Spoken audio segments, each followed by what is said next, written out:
جناب نبی کریم صلی اللہ علیہ وسلم نے ایک شخص کا واقعہ بیان فرمایا اسے اللہ کی بارگاہ میں پیش کیا جائے گا اور اللہ اسے فرمائیں گے ہاں بھائی میں نے تجھے مال دیا. اللہ اپنی نعمتیں گنائیں گے. فرمایا میں نے تجھے مال دیا, میں نے تجھے صحت دی, میں نے تجھے فراغت دی, کیا لے کر آیا؟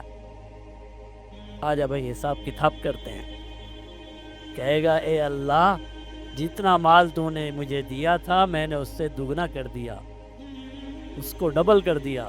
میں کہتا ہوں ڈبل حدیث میں ہے, میں کہتا 4 گنا 5 گنا کر دیا. میں نے ہزاروں سے لاکھوں اور کروڑیں بنائے, لیکن اے اللہ مجھ سے غلطی ہو گئی, میں سارا دنیا میں چھوڑ کر آ گیا. کیا کہے گا؟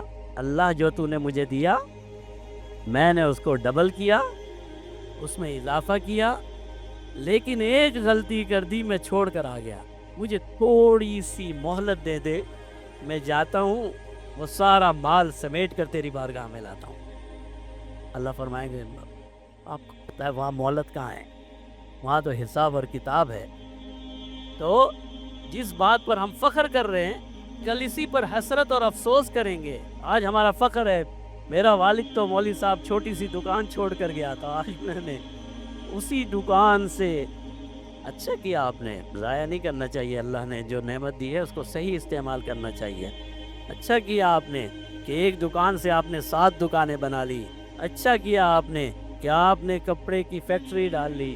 اچھا کیا آپ نے کہ آپ شوگر مل کے مالک بن گئے.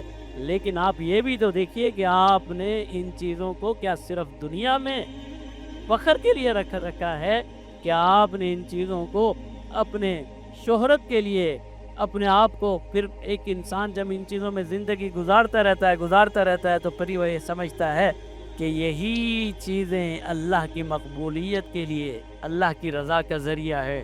وہ یہ سمجھتا ہے کہ اللہ مجھ سے راضی ہے, اس لیے تو میری دولت میں اضافہ ہوتا چلا جا رہا ہے. حالانکہ یہ اللہ کی رضا اور اللہ کے قرب کی دلیل نہیں ہے. اگر کسی کی حکومت ایک دفعہ, آج کل تو پہلے حکمران ہوتے تھے, وہ ایک دفعہ بادشاہ بن گیا تو بن گیا, چلو آج کل یہ ہوتا ہے تو 5 سال.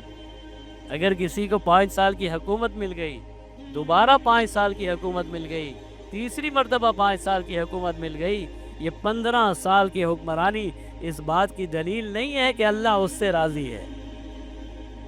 اگر ایک آدمی نے ایک فیکٹری ڈالی تھی, آج اس کی 17, 18, 19 فیکٹریاں ہیں, تو اس بات کی دلیل نہیں ہے کہ اللہ اس سے راضی ہے. ان چیزوں میں اللہ کی رضا ڈھونڈنا سب سے بڑی حماقت ہے.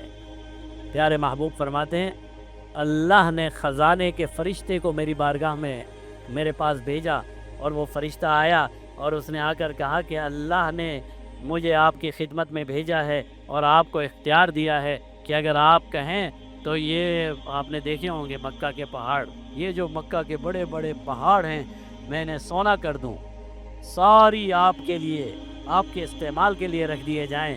جناب نبی کریم صلی اللہ علیہ وسلم فرماتے ہیں وہ فرشتہ میرے پاس آیا, اس نے کہا کہ اللہ نے مجھے حکم دیا ہے اگر میرا محبوب چاہے, اگر میرا نبی چاہے, یہ سارے پہاڑ سونے کے کر دیے جائیں.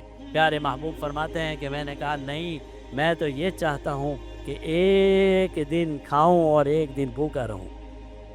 یہ نہیں ہے کہ اللہ کے پیارے محبوب کے پاس ساری آپ کے اور میرے پاس جتنی دولت ہے انہی کی جوتوں کے وسیلے سے تو ہے, ان کی پوکر تو ہے جو ہمیں مل رکھی ہے.